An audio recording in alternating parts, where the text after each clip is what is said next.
I had no real plan. I was going to give the kidnapper all the manuscript pages I had for Alice. If that wasn't enough, I'd hold him at gunpoint and make him talk.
I had no real plan.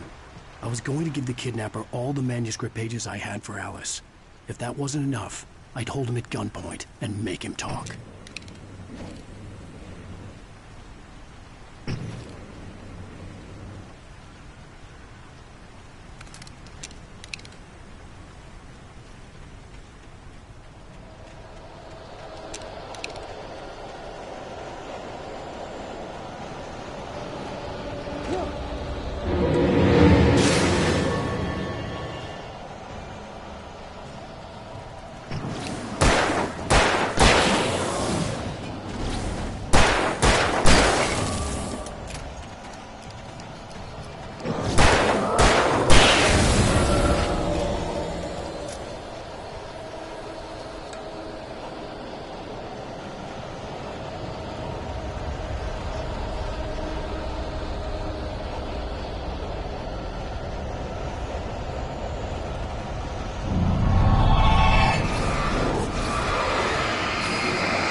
I had no real plan.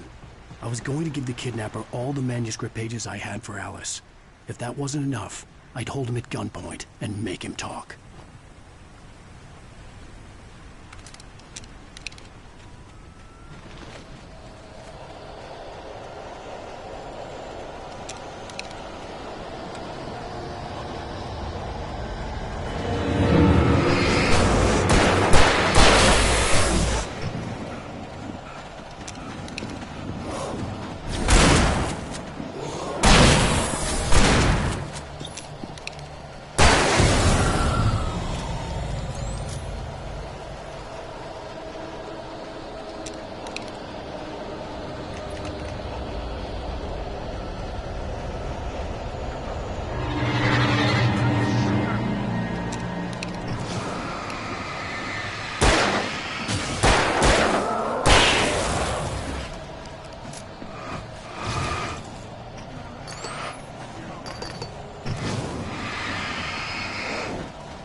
The dark presence was moving ahead of me in the same direction I was going. A cold feeling settled itself in the pit of my stomach.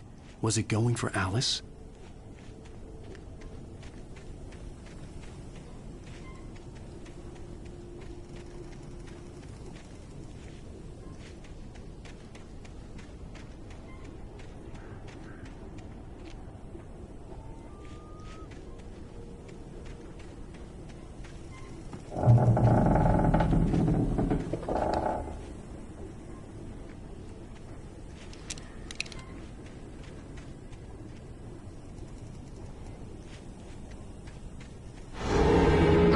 Shift may cause cancer.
The place was dead, a ghost town. Had been for decades, maybe a century.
Things were never as simple in real life as in fiction. I had lost count of the times I had wished there'd be a clear reason for my writer's block. Something to fight, something to lash out on. There wasn't. I was filled with doubt. I was nothing like the hero in my books. Alex Casey had gone through his life with single-minded determination, never wavering from his goal. Even now, I was angry at myself, angry at Alice, angry at Barry. I was fumbling and I had no plan.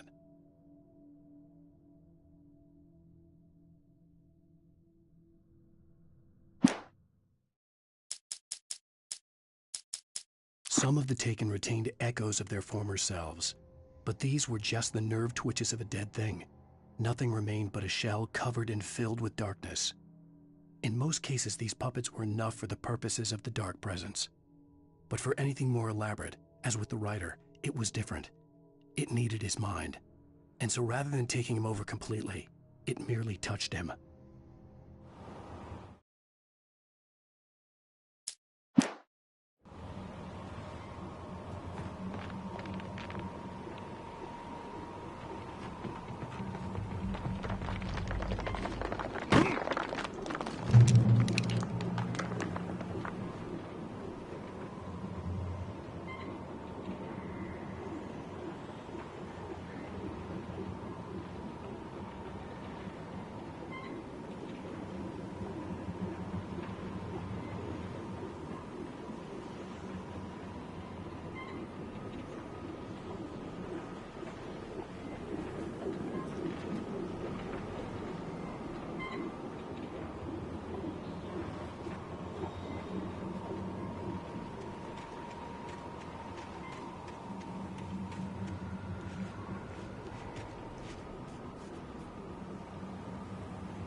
Anything outside of writing is a struggle.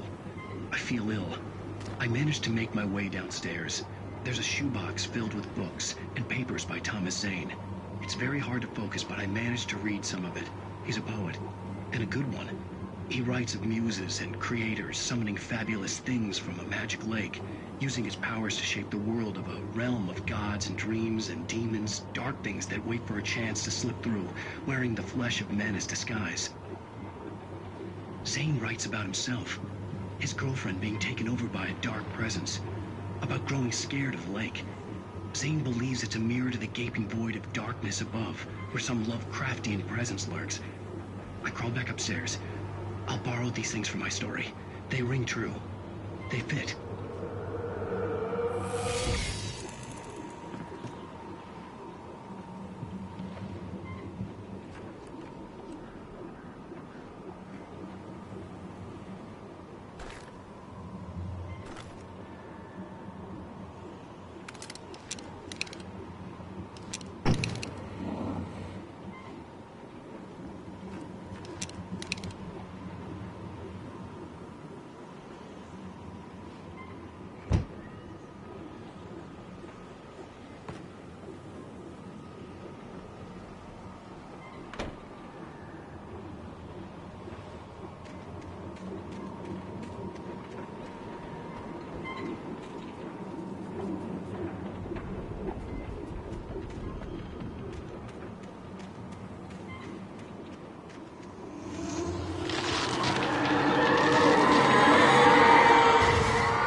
The kidnapper had sent me a text.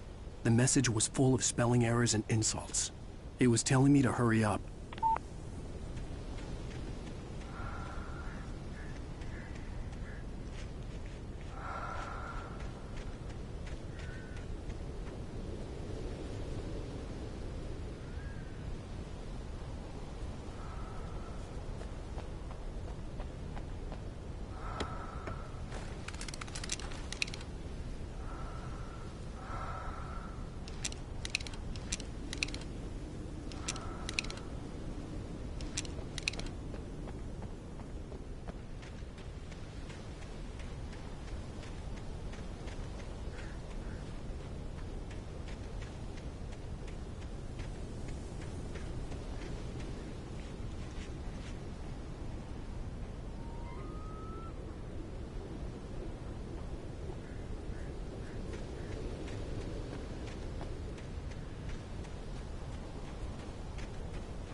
Birds.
hurts.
Without warning, the headache stabbed at my brain.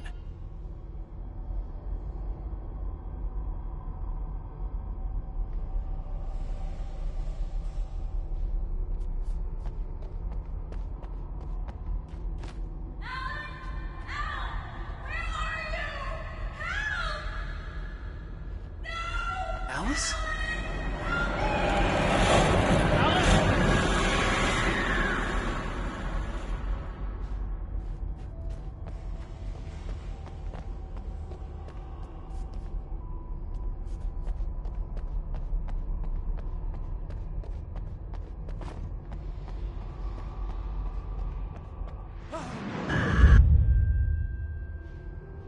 I'm losing it.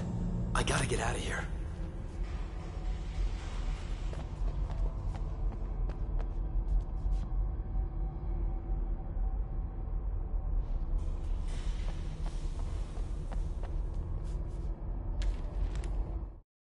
The hunters were big, thick-set men, confident and at home in the woods. They were feeling good, running on beer, ghost stories, and camaraderie late into the night. It did them no good. as they were taken by the dark presence, sucked deep into a darkness far worse than any ghost story they ever told or heard.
Even behind the closed doors and curtains of his grimy room at the Majestic, the local motel, Nightingale could feel the locals' eyes on him, the unrelenting pressure of their judgment.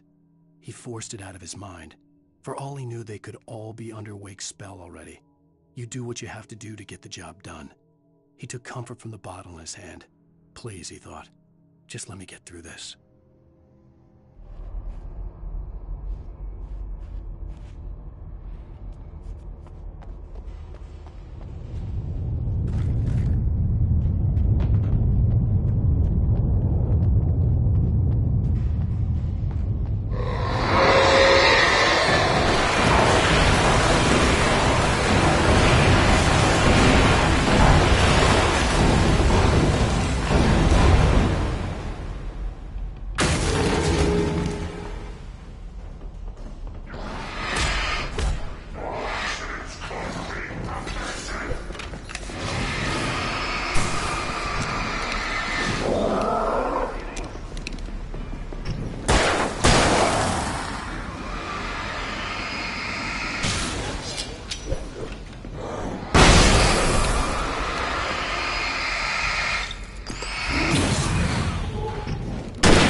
I'd have to make my way up this mineshaft in order to go on.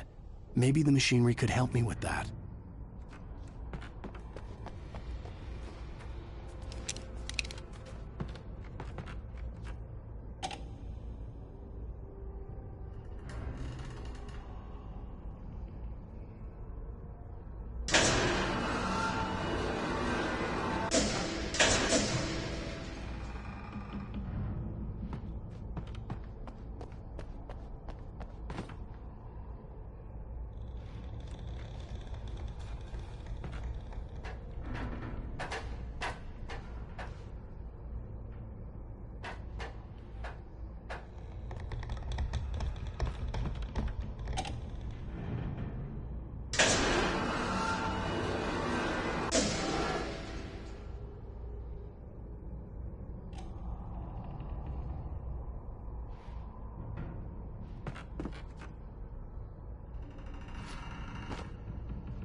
another cable car.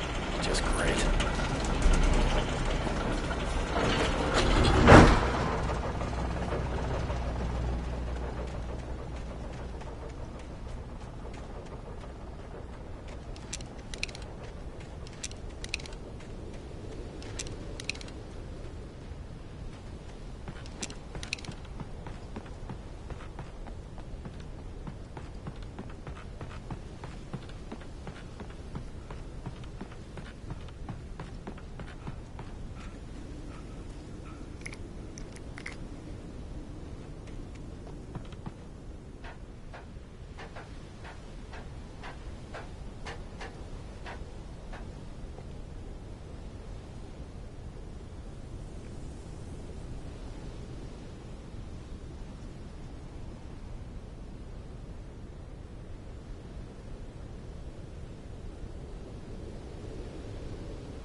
Lightning flashed behind the windows of Cauldron Lake Lodge.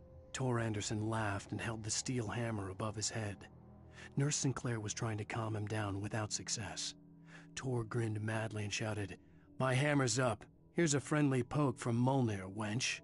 He brought the hammer down with all his might on Sinclair's head. "We're on a comeback tour, baby."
Maude had checked all of Stucky's rental cabins.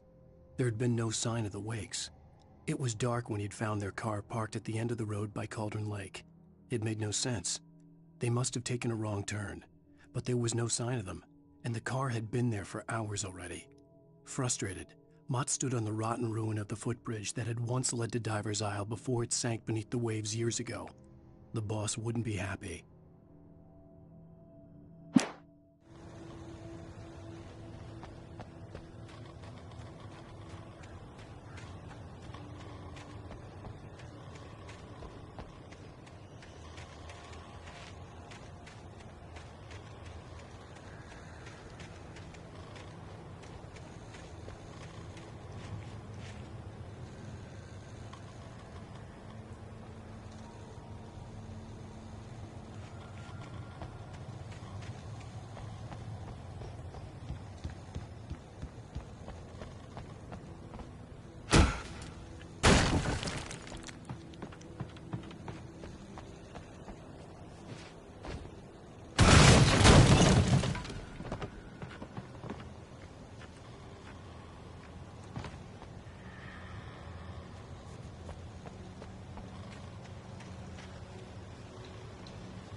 could see Cauldron Lake. I thought I could make out the spot where the island and the cabin had been. There was a light near it. It had to be a boat.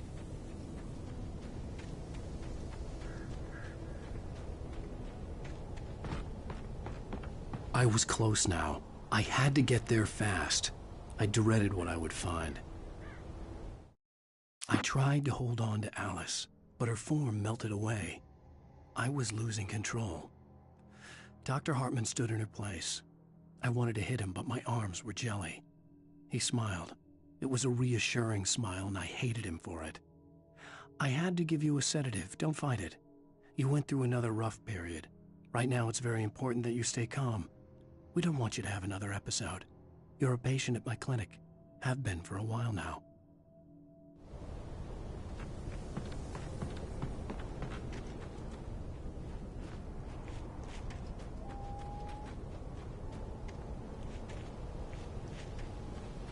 Wait! That you? Wait! Hey, I'm here! I'm coming! No! Get away! Sorry. Please, please. The boss didn't know who he was messing with. I didn't know. I swear, I didn't know. We don't have a wife. We don't know where she is. She's probably drowned. We just said we had her to make her play ball. You see? They get him writing for us. Please! Please! Oh, I'm sorry! Please don't hurt me! Ah! Ah!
Previously on Alan Wake, I'm hunted by the law. Sheriff, Wake's running. I'm giving chase. Are you seriously telling me that writer just took out my deputies? A thriller I supposedly wrote is coming true. The genre of the story seems to be shifting. It's turning into a horror story. I was told that Alice had been kidnapped, but that was a lie. We don't have his wife. We don't know where she is. Her purported kidnapper was eaten up by the dark presence before it attacked me.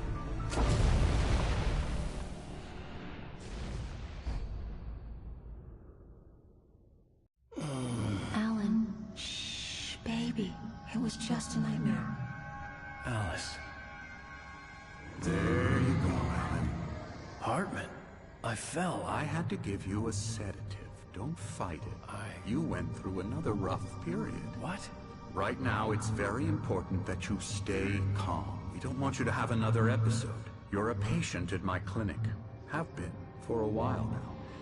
The shock of your wife's death triggered a mental illness. No, you're lying. You're suffering from various symptoms of undifferentiated schizophrenia. Bastard. It's okay, Alan. Just let go.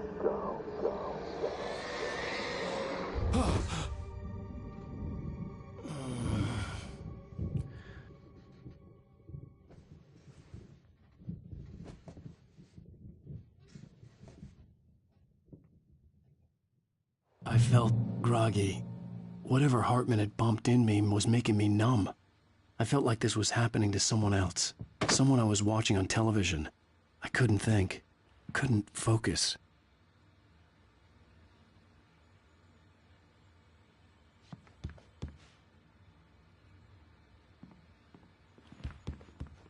The door was locked. I was a prisoner here.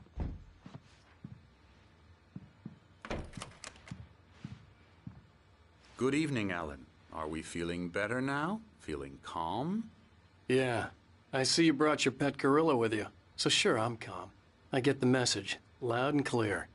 Why, right. That's the spirit. You're being very brave, Alan. I understand you're confused. I would be more concerned if you weren't suspicious of me. I don't blame you for it. Big of you. Now, why don't you come with me?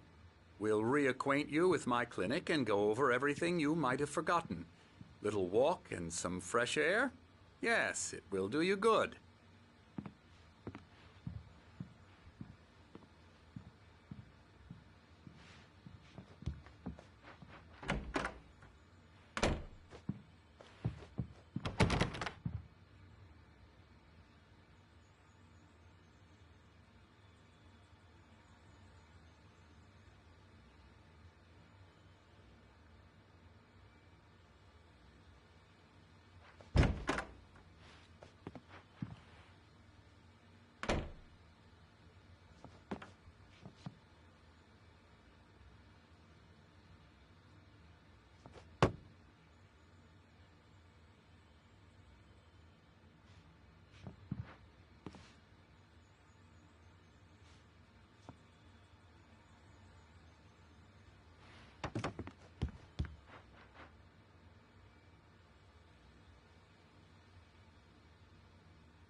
This corridor is for patients. Most of them aren't here right now. Jack took them out for a fishing trip, except for the ones who are particularly vulnerable, of course.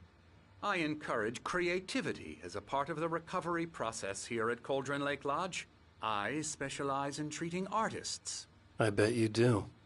Splendid, Alan. I honestly believe we can get this thing under control if we work together. This way, Alan.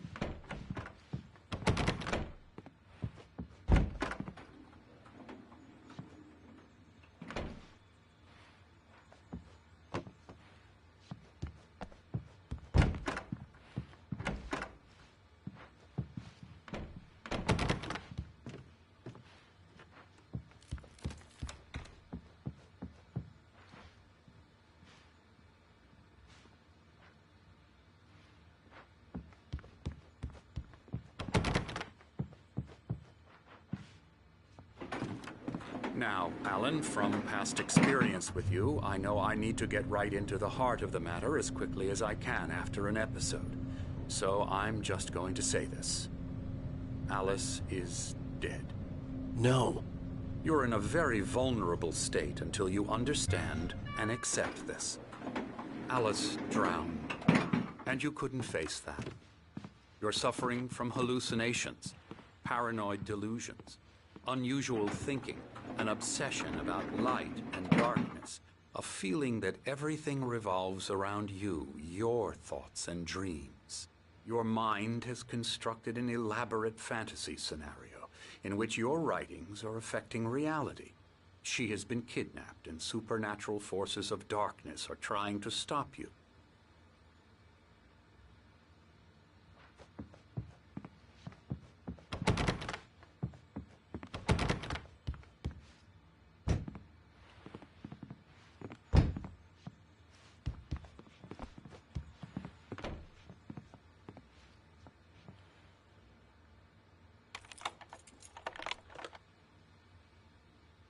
We go this way, Alan.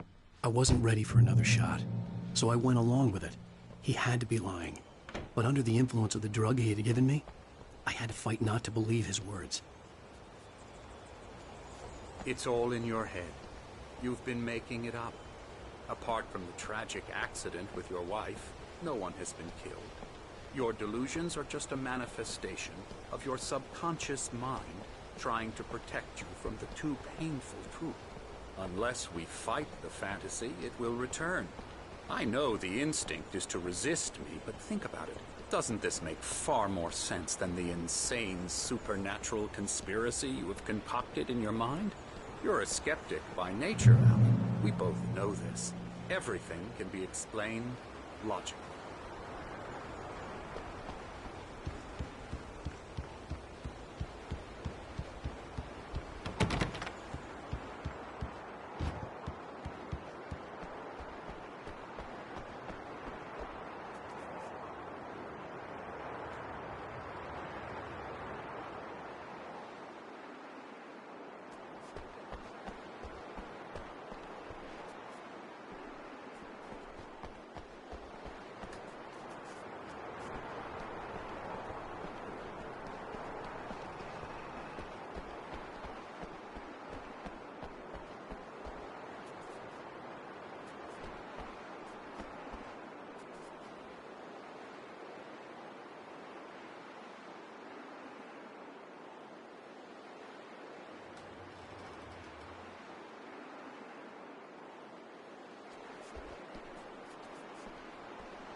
I never get tired of this view.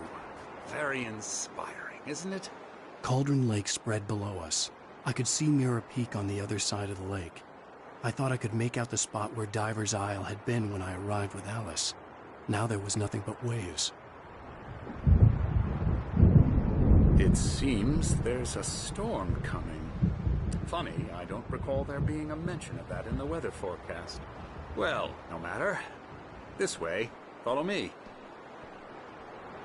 Alan, what I'm telling you is good news. Right now we're in control. Every time you have a relapse, it gets more and more difficult to resurface from the dark depths of your imagination. Not surprising, considering your profession. Imagination is what you work with. After all your nightmares, this should come as an immense relief to you. If it doesn't, why is that? Because I'm lying? Or because you don't want to admit that you're not well?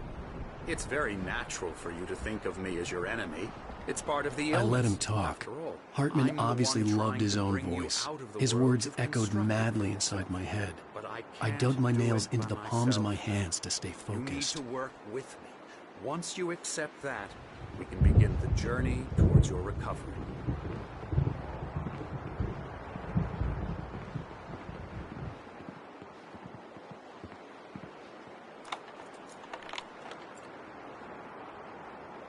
Come along. Let's go inside.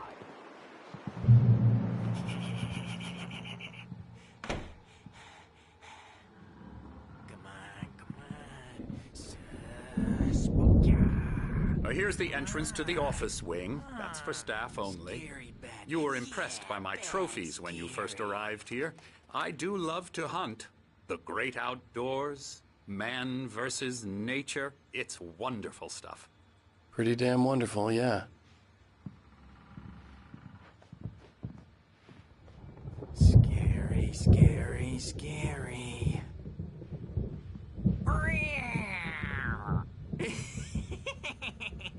Emerson.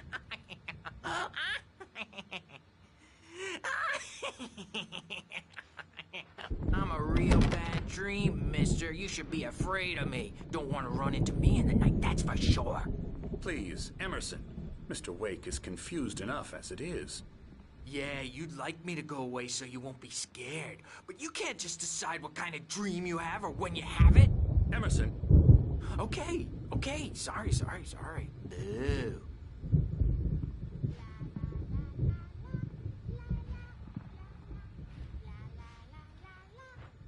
Elbow strike. Ooh, yeah.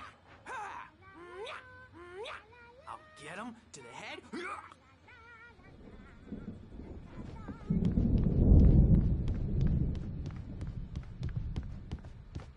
Alan, please, this way.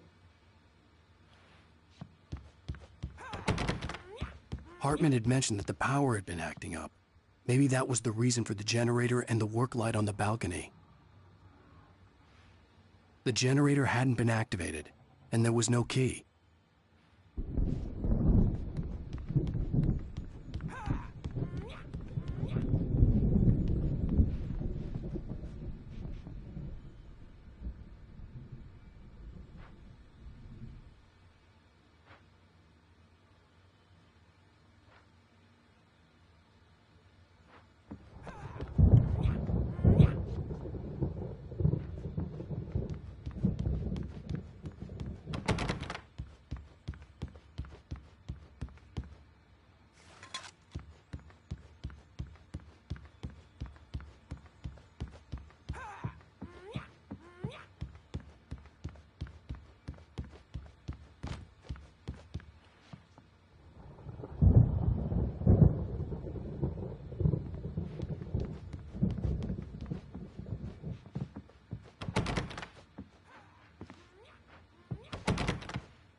Now, you might have noticed the typewriter in your room.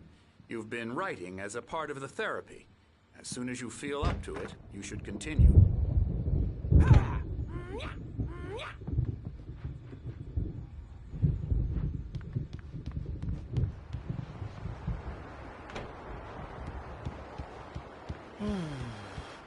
Oh, hello.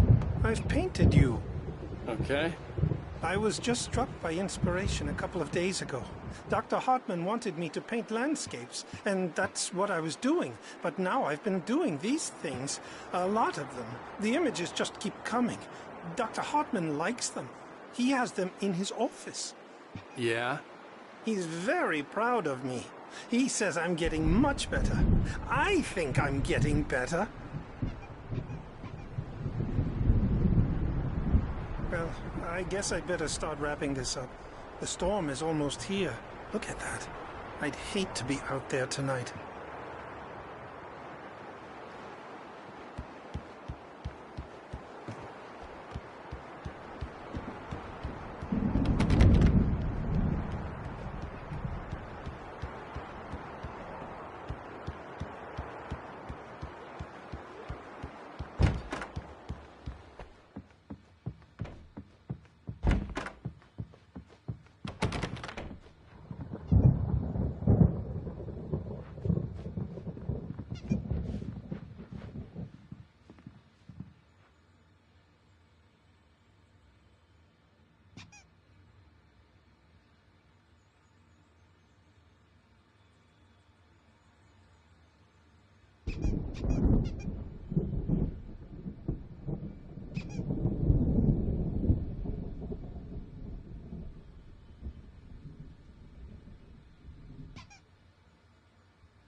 My rheumatism is killing me. There's a storm coming. Oh, what a storm. I hope it wipes this place off the face of the earth. And these two are the Anderson brothers, Odin and Thor. They had how should I put this? A heavy metal band in the 70s and 80s called Old Gods of Asgard. They even adopted new first names to complete the image of Viking gods. After the band broke up, they lived on a farm nearby. They are, well, in advanced stages of dementia. They're well cared for, TLC and all that. There's nothing more that can be done. I'm afraid that the rock and roll lifestyle has left its mark. Oh, that won't do. I'm so sorry to cut this short for now, Alan. The power has been acting up. I'd better go check on it. We'll continue this soon. Meanwhile, when you feel up to it, return to your room and try to write. It really is for the best. Don't you think? I'd like to bash his head in with a hammer. Oh, he'd love to fish out our secrets, but he has no clue. He's not crazy enough. Not crazy like us, Sonny. Yeah! Being crazy's a requirement, Sonny. Who else could understand the world when it's like this? It takes crazy to know crazy. That's the sanest thing I've heard in a while.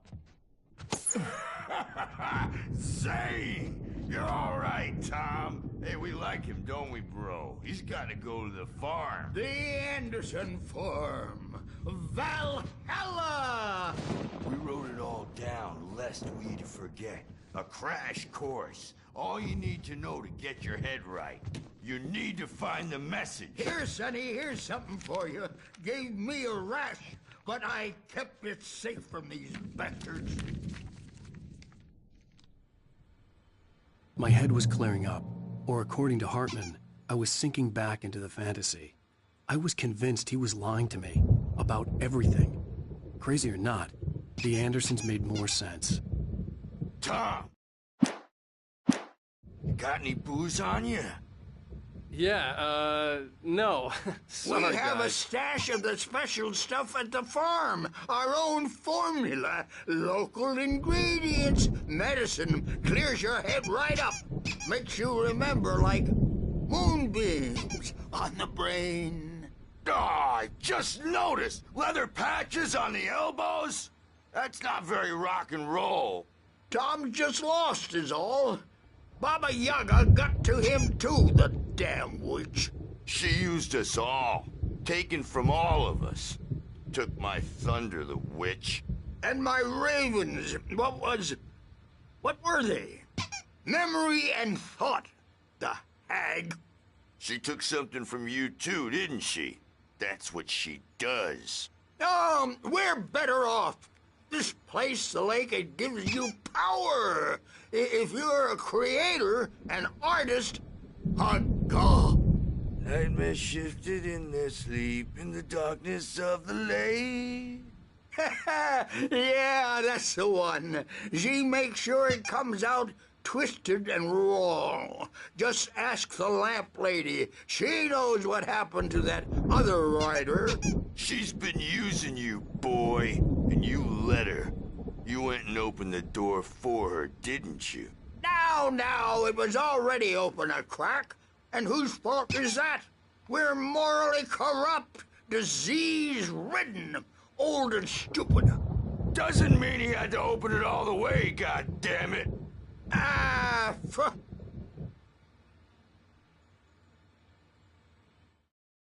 Zane could feel the poems, taking form, shaping things. As he experimented, he imagined he could almost feel the power surging through the keys of the typewriter. It exhilarated him. But there was fear, too. If not for his young assistant Emil, he would have given it up. But Emil convinced him otherwise. He, too, had a way with words. So tired. Built the farm close to the lake. A place of power. We had parties there, man. You should go there and have a party. That Bob Balder threw the amp through the window. Hit that hippie chick in the back of the head. 15 stitches and a concussion. Bob's dead now. Leukemia. Stitches, snitches, and narcs, man. Bad scene.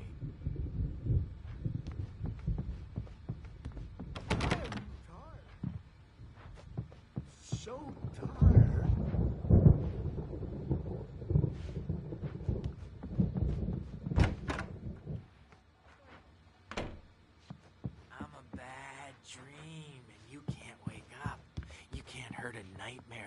all dreams are only imagination. They're only in your head, and they're not there when you wake up. So you can't wake up because I'm in charge now, and I don't want to disappear. My nightmare is the publisher people who want to make a contribution so they can say they made a contribution. And then we end up with mullets in there because they think mullets are funny, but it wasn't supposed to be about mullets, and now it's about mullets. And when it's in slow motion, they call it mullet time because the numbers came back from marketing that mullet time is the hook we needed to go big in the target demographic. And they're not even kidding. They say it all like serial killers with straight faces and smiles. My nightmare is the writers who want to make everything from the characters to the toasters talk all the time and express their feelings so they won't shut up. And the writers won't shut up either because they have feelings too. And I have to listen to them because they're not scared of me. And everyone should just shut up. Shut up. Shut up. But I don't see nightmares anymore because I'm too scary for them. I take 2 pills every morning and 1 with every meal and 4 when I go to bed.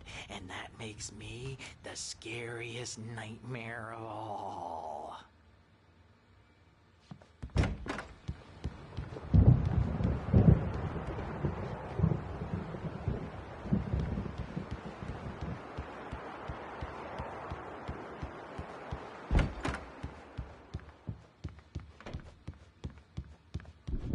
Hey, Wake, why don't you humor Dr. Hartman and give the writing a shot, huh? The typewriter's in your room. You can get to your room by those stairs, Wake.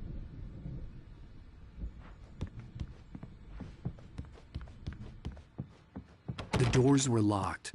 Hartman and the nurses would have keys, but there was no way to get my hands on them.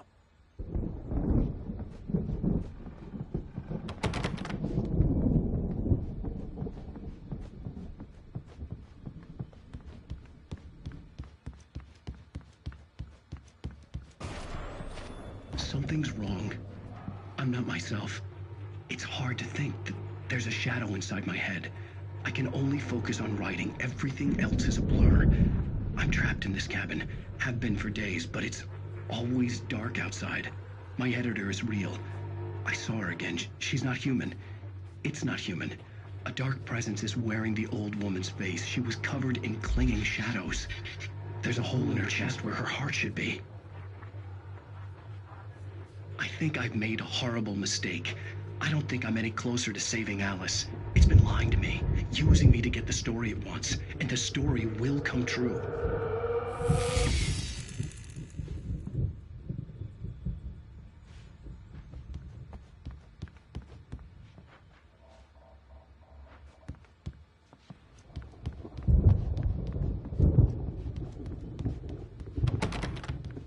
Hartman wanted me to write. I knew I couldn't, but I figured I should just play along for now. It was the only thing I could do with Nurse Birch watching me like a hawk.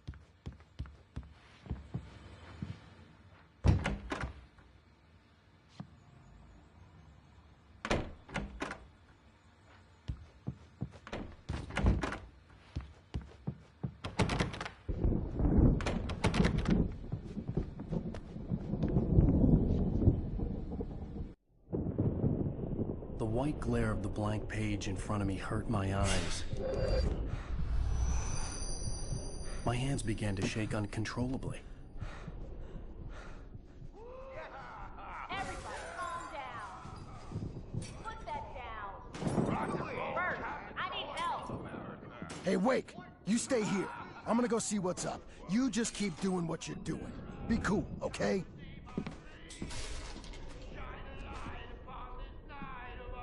I didn't know what the chaos was all about, but it could be my only chance of getting out of here. Where the hell did he get a damn hammer?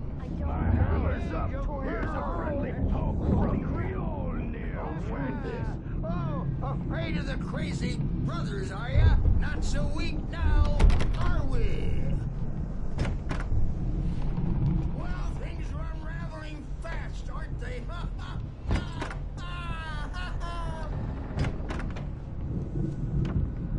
It's my storm. I'm taking it.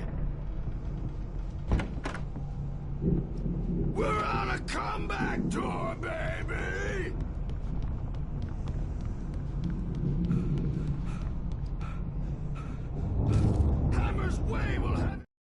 Hartman kept talking, giving Barry the grand tour, clearly proud of the place. He went on and on about his hunting trophies, and Barry was impressed. But he was here on business.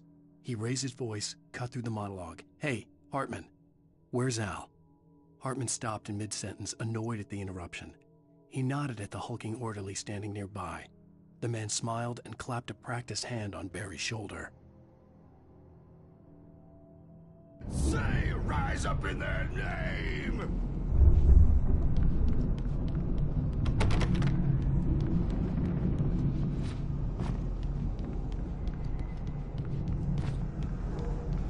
Sinclair looked bad. That wasn't a love tap. The crazy old fart hit her hard. If she was one of Hartman's goons, she had it coming. I could get the key to the office wing from Sinclair.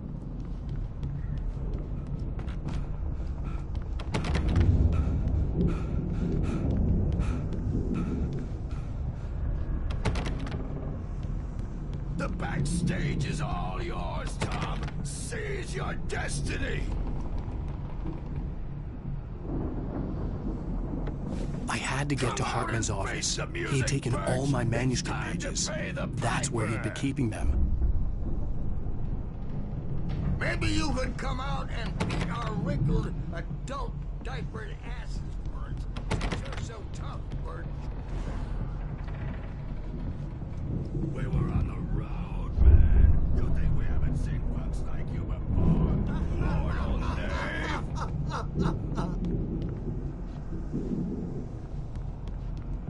Yeah, you better hide, Birch. My wrath will break you. He's probably kidding, Burns. He's got a great sense of humor. Just ask Sinclair.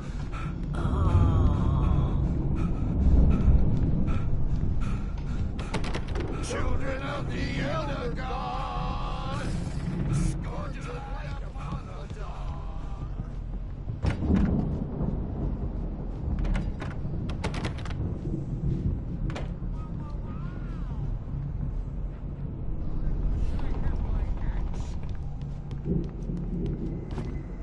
Oh, memory and thought, Jet Black and Claw!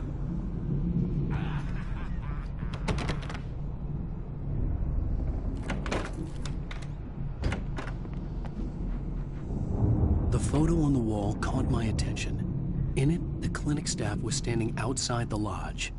I knew the man next to Hartman. He was the kidnapper. Hartman had been playing me all along.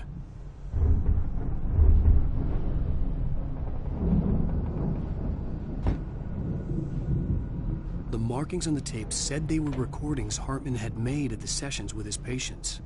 I saw Alice's name on one of them. For a moment, I couldn't breathe right.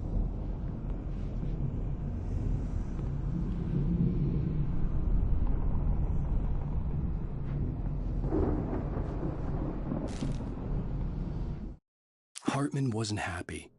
Mott could see it in his eyes. He quickly lowered his own. He had made a mess of it, and he knew it. The shame of failure was hard to bear. He hadn't expected Wake to say he needed more time, and he blurted out 2 days, less than Wake had asked for to show him who was in charge. But that wasn't part of Hartman's plan. Now, Mrs. Wake, can you tell me about Alan's problems? He's more and more out of control all the time. The parties, he's so angry all the time. He's getting violent. Do you mean with you? No, not with me. No, never. Sometimes I almost wish Alan would take a swing at me, because at least that'd lead to a conversation he couldn't just march out of. But no.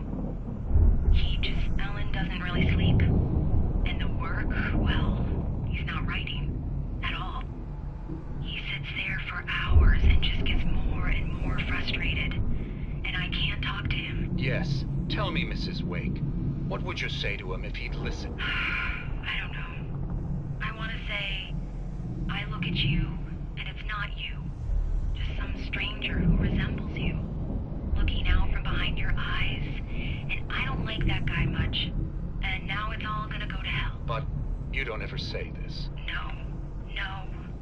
I've tried, but he's not listening. He's too deep in his own problems. something else. I'm so afraid I'm gonna lose him. And we're not even talking anymore. He doesn't let me in anymore. He just keeps me in the dark.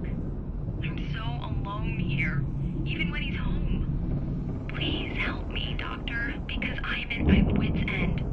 Well, if you can just get him here, I'll absolutely do my very best. Yeah, but Doctor, you need to be careful with him. He's not just going to listen to you and cooperate. He's the most stubborn man I've ever met. Well, I'll be sure to bear that in mind. Hearing her voice, what she was saying made me happy and sick and guilty all at once. Worst of all, I recognized the words. The phone call from her. It had been a cut-up of this. Just a recording. Rudolph Lane's case is interesting.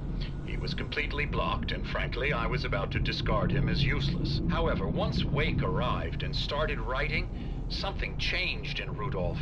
He's producing extraordinary work, increasingly dark pieces. Unfortunately, he doesn't respond to direction at all, and it's my belief that he's not so much a creator as an illustrator, perhaps, a recorder of sorts. I hadn't considered the existence of such a role before, let alone its implications, but the paintings he has produced are informative. At least he's easily controlled and useful. I wish I could say the same about Wake. It's frustrating that the best subjects are always so damn difficult to deal with. I'm buying that. I was tailing Wheeler, and this is the only place he could have gone. That means Wake is probably there too! Agent Nightingale, this is private property, and I will not allow you to disturb my patients. Yeah? I can get a warrant. How would your fragile little patients like that? Oh, I'm thoroughly intimidated by your mighty authority now, Agent. Listen, you smug snob. How would you like it if I busted through this gate and knocked you around a little? Agent Nightingale, first of all, I'm recording this conversation, so you might want to watch what you say. Secondly, you're not dealing with a hick now. I know the law, and if you can get a judge to grant a warrant, I'll be glad to cooperate. But you won't get one. Be advised that any further communications with me are to be made through my lawyer. I don't believe this. Good day, Agent. Yeah.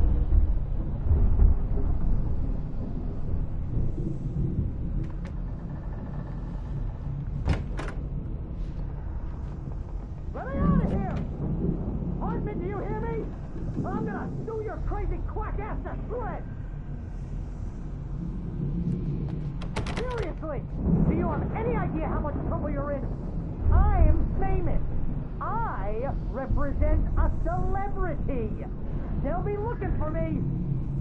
Oh, that's how you want to play it? Is that how you want to play it? Really? Okay, that's how we'll play it. It'll be hardball. All the way, jerk. Seriously, man, I'm willing to forget the whole thing if you let me out now. Just let me out! Hey, you think I can't hear you out there? I hear you just fine. You what, is this how you get your kicks, Hartman? I knew you were weird. You got the weird guy look. If you're one of those nurses, I'll double what he's paying you, okay? Do you have any idea how much I make as an agent of a best-selling writer? A lot. Is a personal check good? Barry? Ow! About time! Barry, man, am I glad to see you. We need to get to Hartman's office. It's right next door. You okay? Yeah. I mean, no! The cops found me at Rose's trailer, but they didn't hassle me too much. I'm obviously a victim in this, and I demanded to be treated as such. Or else I'd sue their asses. Speaking of asses, that Fed gave me a real hard time, but I had no clue where you were. That guy's crazy, Al. But he let me go, and then I get a call from Hartman, that son of a bitch, who tells me you're here, and I should come pick you up, but when I got here, 2 goons clobbered me and stuck me in there. What's with the cutout?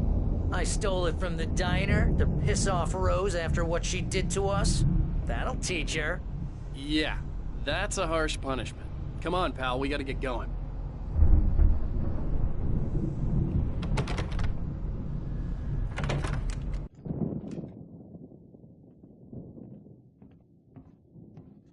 These were all the pages I had on me. And more.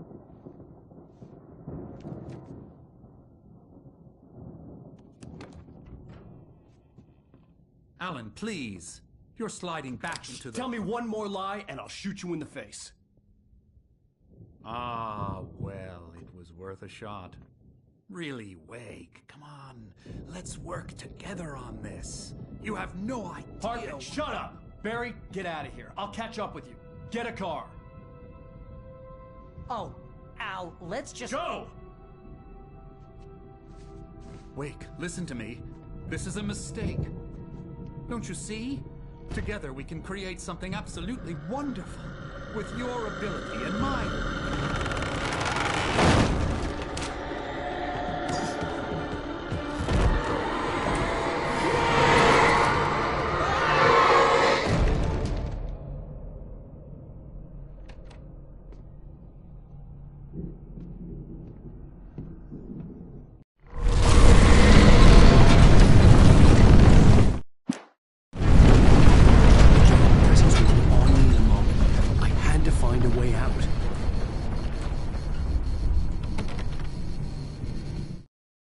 Hartman followed the fall of Alan Wake with his binoculars. When the rider hit the water, he ordered Jack to take the boat to him. The spot was easy to see in the dark, even with all the extra lights in the boat. The flare floated and kept burning even in the water. Jack turned the radio louder as the engine sputtered. The music was rough and clanking, something the Anderson brothers would no doubt have enjoyed. But Hartman chose to ignore it. Wake was finally within his reach.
Hartman knew he was no creator.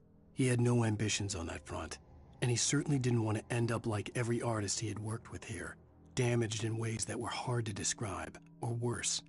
It was enough for Hartman to maintain creative control and provide direction, to be a producer. That was what most of these people were in need of anyway. Of course, suitable subjects were few and far in between. Most of us have felt its shadow on us. A shiver down your back, a glimpse from the corner of your eye. You can't find it on purpose, but take a wrong turn, board the wrong bus, wonder where you are when you wake up, and you will find yourself in the small town of Night Springs.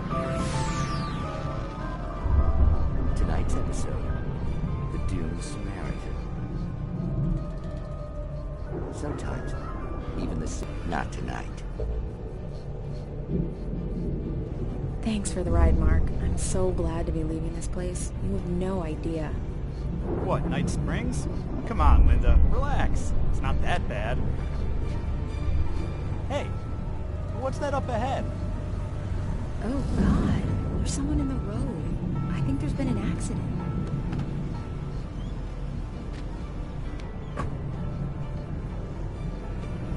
Are you all right? Oh no, Linda! Oh no! It was me on the road! Wait! Tell him to watch out for the truck! Watch out for the truck! My God, Mark?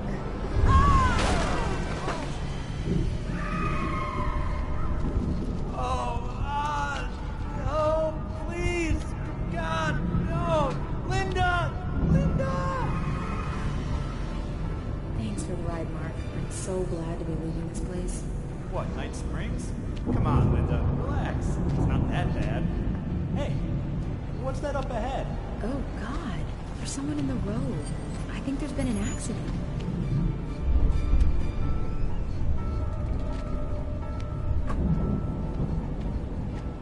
Are you all right? Oh no, Linda! Oh no! It was me on the road! Wait! Tell him to watch out for the truck! Watch out for the truck! My God, Mark?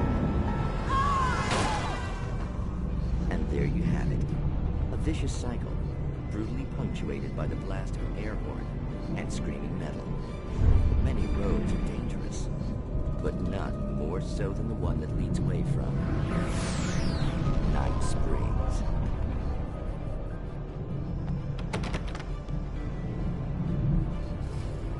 Magic, parlor tricks, smoke and mirrors. But for some, magic is more than that. It's a way of working the secret machinery of reality itself. And more than one member of that Eldritch Brotherhood can be found in Night Springs. Tonight's episode, What's in a Name? We find an old man standing on an old, rusting, derelict bridge, leaning his bony frame against the cold steel. And though he looks idle, he is hard at work. His young apprentice attends to him, as good apprentices do. Yes, yes.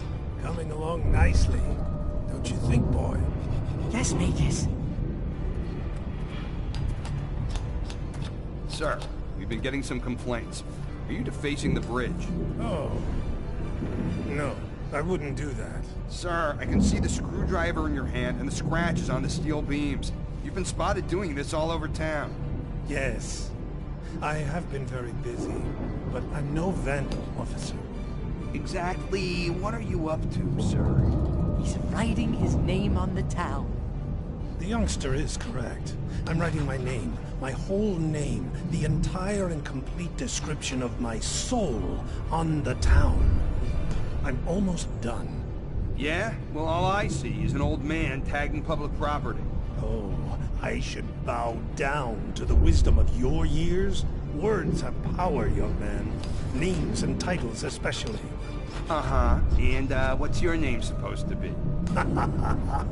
Tell him, boy. Tell him while I finish the carving. Officer, it's... Say my name, boy. Say it.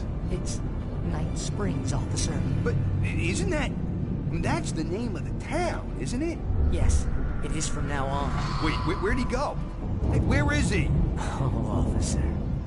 You know where he is, and what he is, don't you? I think you should get in your car and drive away, and remember which town you're serving.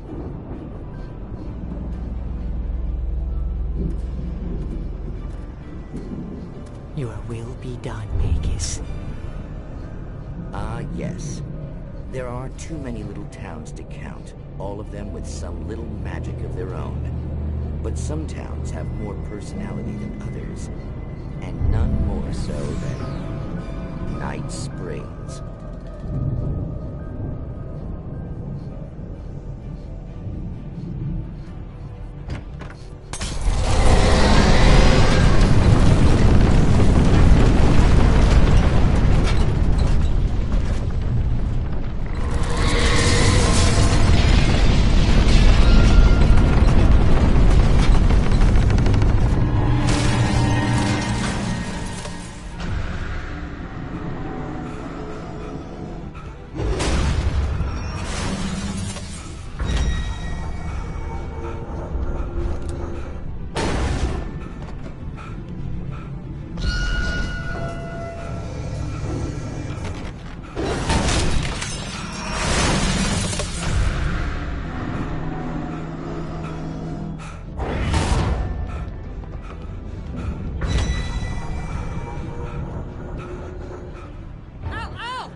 found the car, but the gate's locked.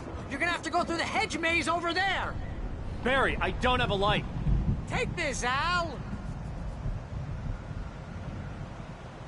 Oh, God! Look at the house, Al! Look at it!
Hartman hurried down the corridor. He had disliked leaving Wake when he was surely at his most susceptible to therapy.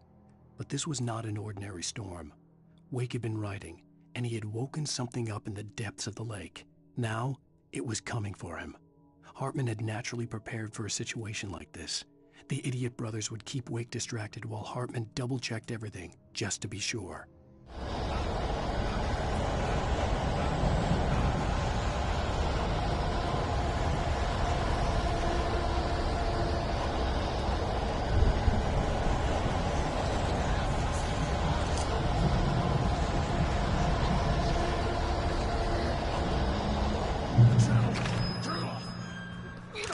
Fighting it makes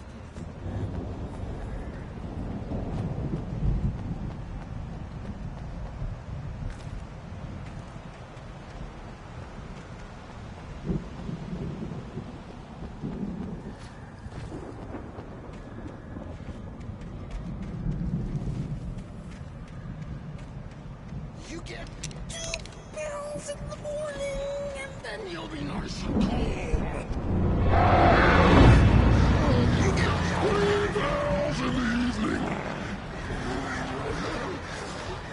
Sleep like a baby!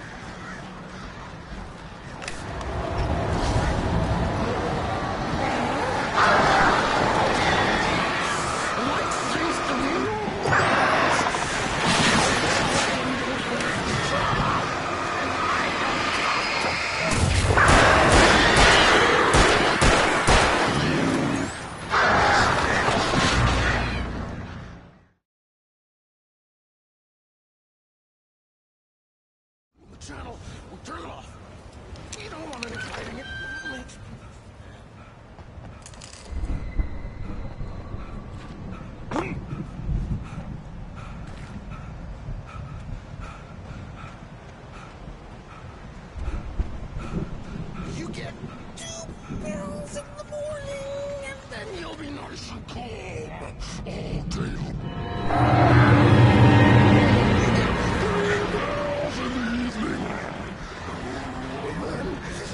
You sleep like a baby!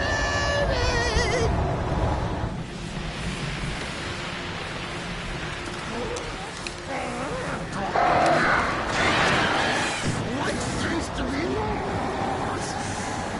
That way we don't have any trouble, and I don't have to punish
Mott knew that Wake was smarter than him. Wake had more money, a beautiful wife, everything. And Hartman said Wake was important. That made him better than Mott. But Mott was calling the shots now. He'd expected Wake to whimper and grovel, but instead, he seemed willing to fight. Mott knew he'd gotten under Wake's skin. If only Mott actually had his wife. The thought made him shiver.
For the moment, Barry was just glad he had survived the fall. He had been separated from Al, and there was no easy way to climb back up. He told himself he'd be okay in the gloomy forest at night. He would just have to wait for a while for Al to find his way down. Barry turned when he heard the heavy footsteps and saw the movement. The man-shaped shadow lunged at him from the bushes, an axe held high. Barry screamed and threw up his hand. The world exploded.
Hartman watched as Wake's features slackened. The man was bullheaded, no doubt. Even lying on the bed, he'd almost broken Hartman's nose the second time. But with a little time, he could break Wake down, give him proper direction. Wake was easily the most promising subject he had had. Well, since Tom, really. "Sleep well, Alan," Hartman whispered with a smile. "Let me take care of you." He sniffed hard to clear his throbbing nose, swallowed blood, and barely tasted it.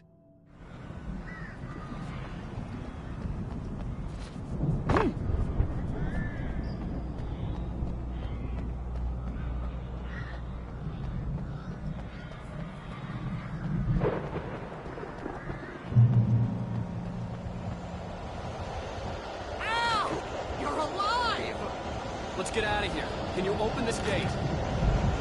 Maybe. Barry. Well, I slammed it shut when the Nasty showed up, and the key is kind of loose in the lock, so, I'll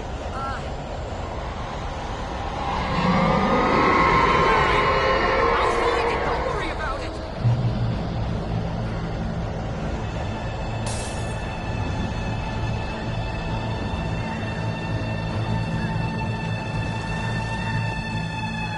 Hurry up, Barry! I'm on it! I'm on it!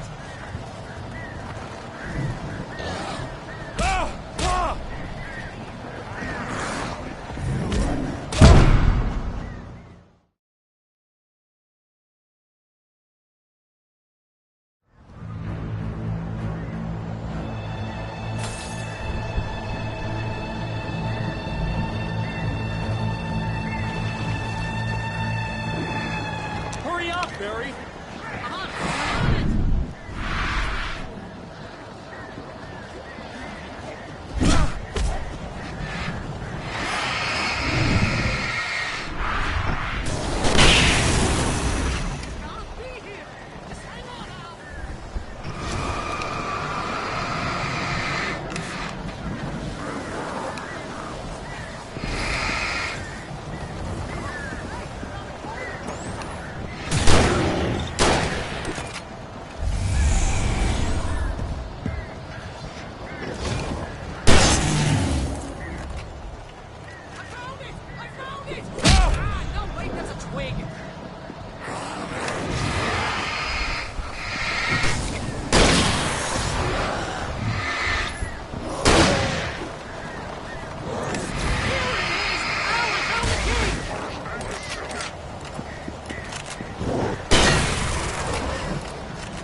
headed for the nearest "You're now leaving Bright Falls. Come back soon" sign. We're going to the Anderson farm. I knew you were gonna say something like that. You know what? You owe me big time for this. When this is through, if we make it, I don't care what anybody says, I'm done with darkness. You're gonna buy me a tanning bed as a gift, and I'm gonna live in it.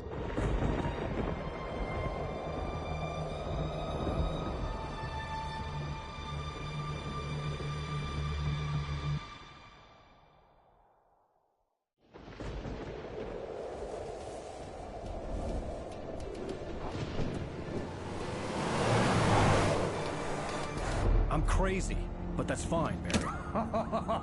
Oh, you got that right, Al. You're barking mad. You are by far the craziest... But maybe that's inevitable when you deal with crazy stuff like this. It helps.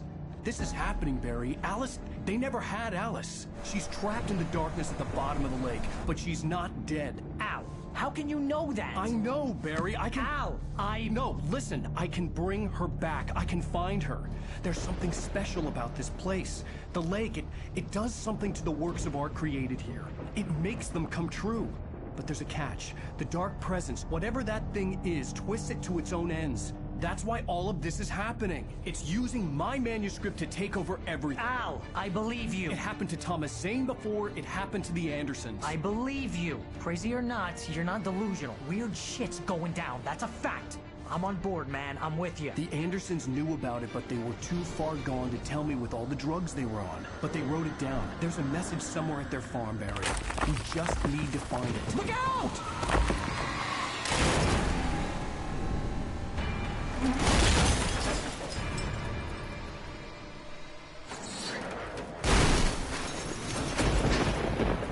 Al!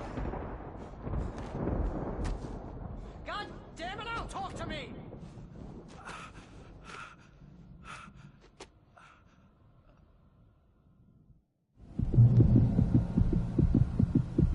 I had lost my gun in the crash. Barry was nowhere to be seen.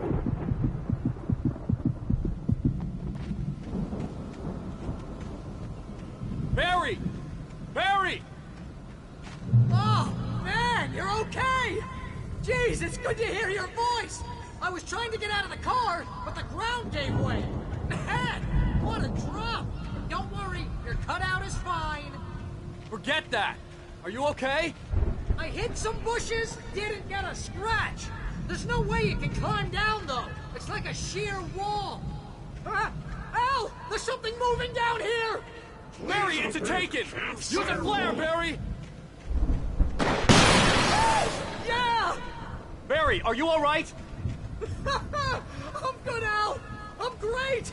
Guess you never messed with anyone from New York City before, huh? You're gonna have to find your way around to the farm, Al!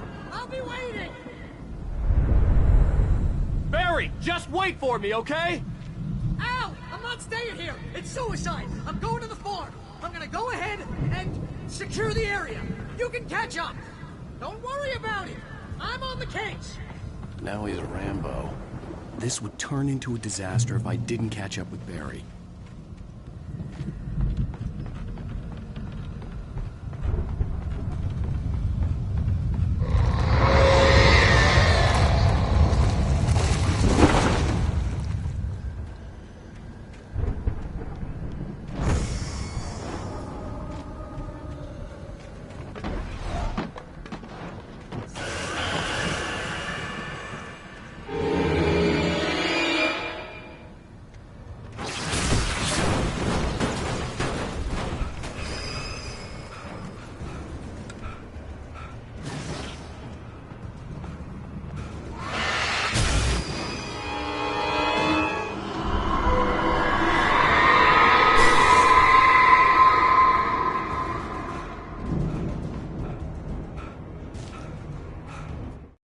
When he stopped the car at the Anderson farm, Walter felt relieved.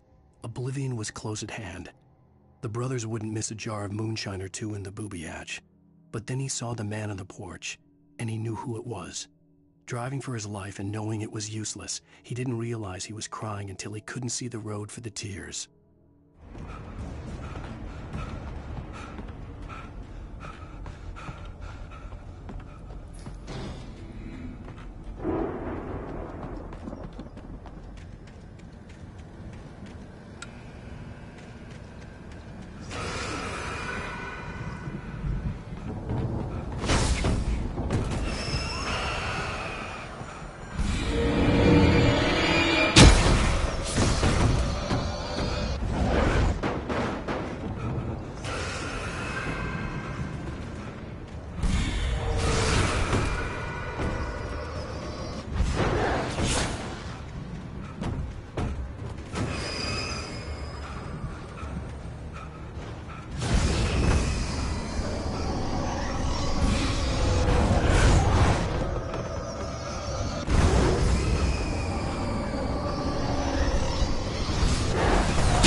crawled over the gate. I needed a light to destroy them to get through.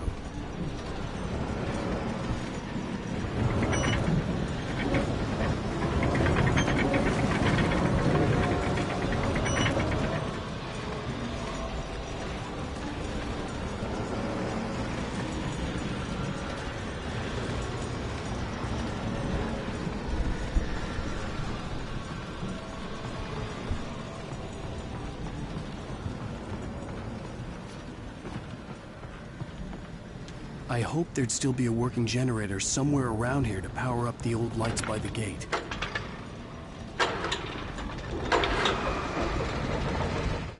Agent Nightingale stared at the passed-out rider. The man was sleeping off one hell of a night. Nightingale felt a stab of envy at Wake's oblivion, but he had a job to do. He put the gun to Wake's head and almost became a murderer. His hand shook and his throat felt tight and dry. Biting his teeth, he tried again to pull the trigger. He lost the nerve. Wake stirred. Nightingale would have to settle for an arrest.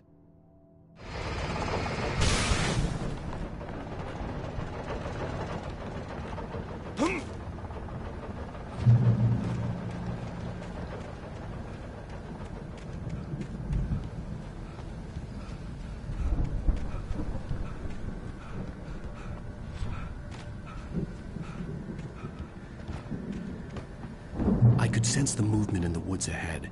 Facing the enemy without a weapon was dangerous, but I had no choice.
Was driving away from the farm, headed in the same general direction as I was.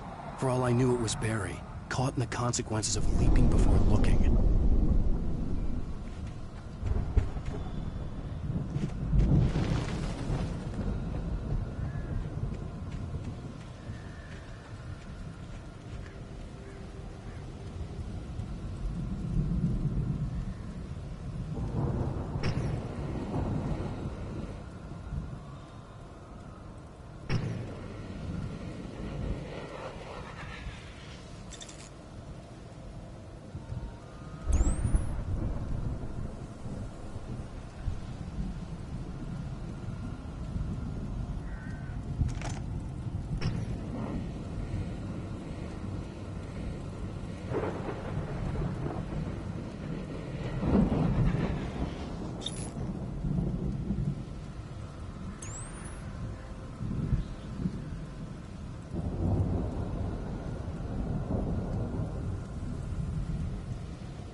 The car was heading for the cabin up ahead.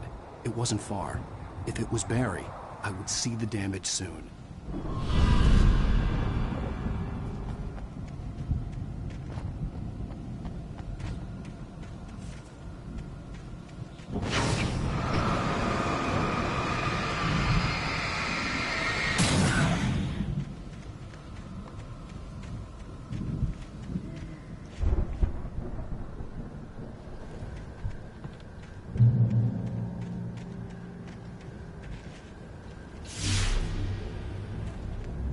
trying to deliver each page to the right time and place.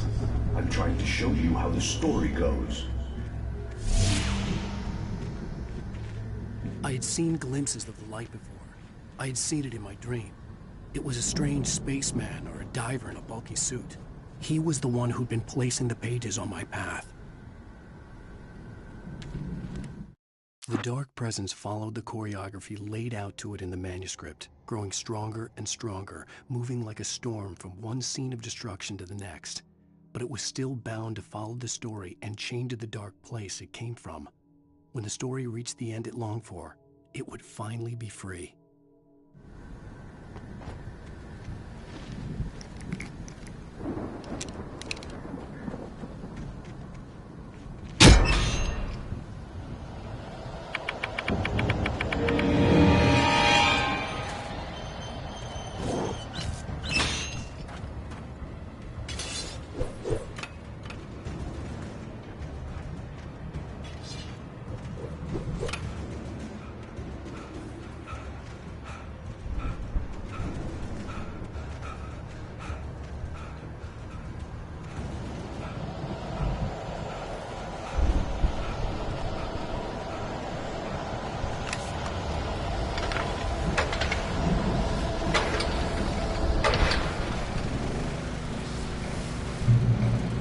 Someone had left a gun behind.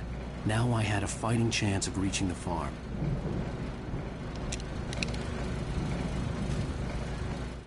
The storm raged on as the Anderson brothers walked unsteadily away from the clinic with the other patients in tow, knowing that this time they wouldn't return. The darkness around them seethed with horrors, but Tor and Odin were unafraid. Their eyes glinted with guile. They knew every secret path, and there was blood on their hands. They had fought these shades before.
I could see the car, but there was no sight of the driver.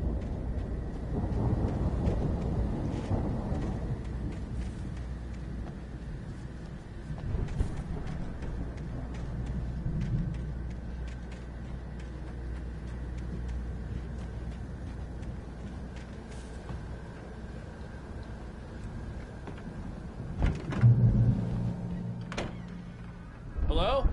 Anybody here? Barry! No! Danny, you're not! Please! What are you? Ah! No! Don't! I'm sorry! Ah! Ah!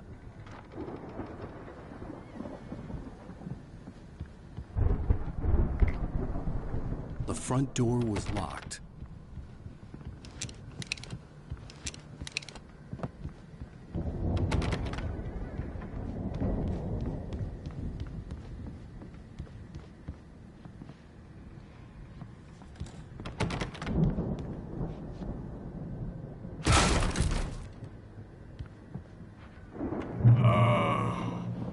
I know you. You were in jail the other day. I went to the farm again for the moonshine, you know? It makes you see. They're not gonna miss it. They're in the loony bin. My buddy, Danny, I lost him. Something's gone wrong with him. It's not him. Like a real bad follow-up to a real good movie. The best friend's suddenly the bad guy who wrote this crap anyway.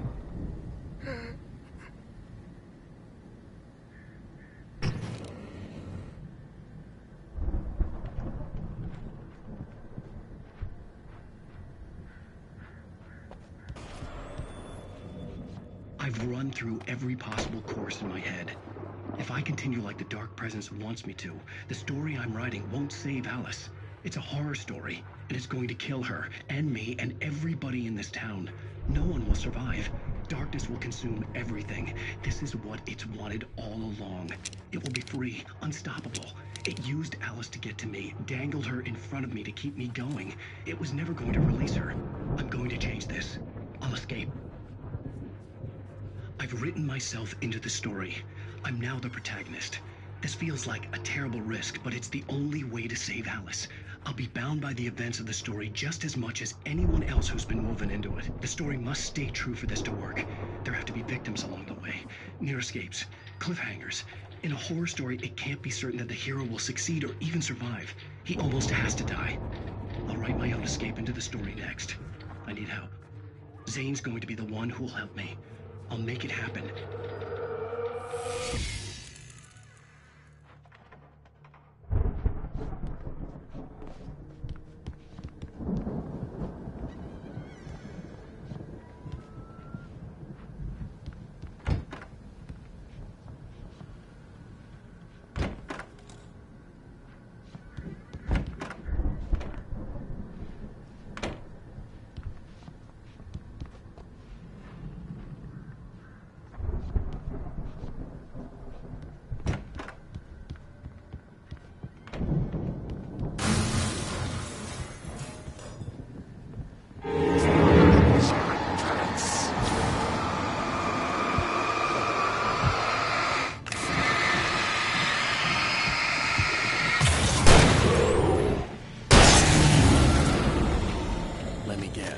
Danny, huh?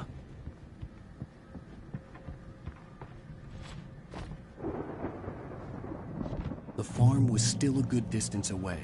I'd need a car to get there fast.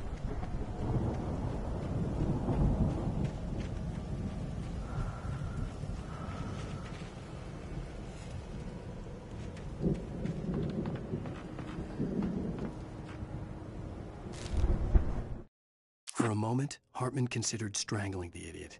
Mott was mean-spirited, but easily manipulated, an emotional infant who lived for his approval.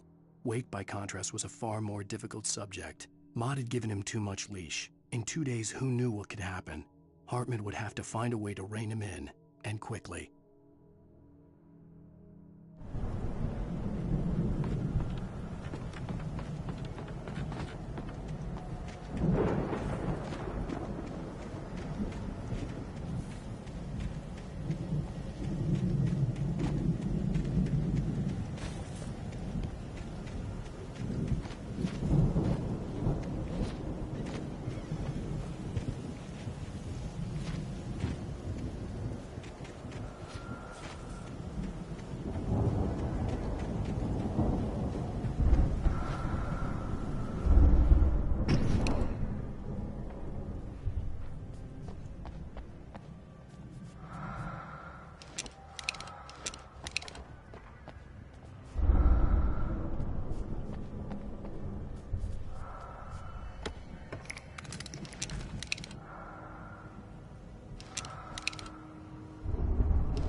Barry wasn't up here, he was probably in trouble down at the farm. For a moment, I felt bad for doubting him. After all, I'd made it this far myself. But Barry was Barry.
Well, as I'm sure everyone's noticed, that storm we all felt coming is finally here.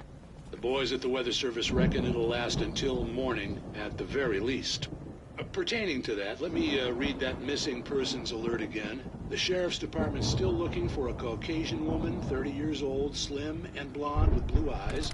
She may be lost in the woods, and it's possible she's been injured in a car accident. If you see her, please make sure you get her indoors and call the sheriff.